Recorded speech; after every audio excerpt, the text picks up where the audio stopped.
M ടിയുടെ രണ്ടാം ഊഴം അന്നേ വരെ ഉപേക്ഷിക്കപ്പെട്ടവനും ഒഴിവാക്കപ്പെട്ടവനുമായ ഭീമന്റെ കഥയാണ്. കടം വീട്ടാൻ പലതും ബാക്കിയിരിക്കെ ആചാര്യനായാലും പിതാമഹനായാലും ഭീമന് ജയിച്ചേ മതിയാവും.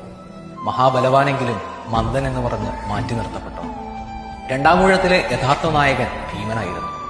വനവാസകാലത്ത് പാണ്ഡവരെ സംരക്ഷിച്ചു പോന്ന ഭീമൻ. യുധിഷ്ഠിരൻ വെച്ചു നീട്ടിയ രാജസിംഹാസനം വേണ്ടെന്ന് വെച്ച ഭീമൻ. ദ്രൗപദിയുടെ മാനം സംരക്ഷിക്കാൻ കീചകനുമായി ഏറ്റുമുട്ടിയത് അർജുനനോ യുധിഷ്ഠിരനോ ആയിരുന്നില്ല, ഭീമനായിരുന്നു. ഒടുവിൽ കാവൽക്കാരോടെല്ലാം പടവെട്ടി ദ്രൗപദിക്ക് ഏറ്റവും ഇഷ്ടപ്പെട്ട കല്യാണ സൗഗന്ധിക പൂക്കൾ പറിച്ചെടുത്ത് അവൾക്ക് നേരെ നീട്ടുന്ന രംഗം എം ടി വിവരിക്കുന്നുണ്ട്. ഞാൻ ഒരു പിടി പൂക്കൾ പറിച്ചെടുത്തു, എന്നിട്ട് നകുലന്റെ പരിഹാസഭാവം അവഗണിച്ച് ദ്രൗപദിക്ക് നേരെ നീട്ടി. അവൾ പൊയ്കയുടെ മനോഹരിത ആസ്വദിക്കുമെന്നും എന്തെങ്കിലുമൊക്കെ പറയുമെന്നും ഞാൻ കരുതി. കയ്യിൽ വാങ്ങിയ പൂക്കൾ ഒന്ന് മണപ്പിക്കുക പോലും ചെയ്യാതെ അവൾ യുധിഷ്ഠിരന് നീട്ടി. ശേഷം വഴിക്കൊരിടത്ത്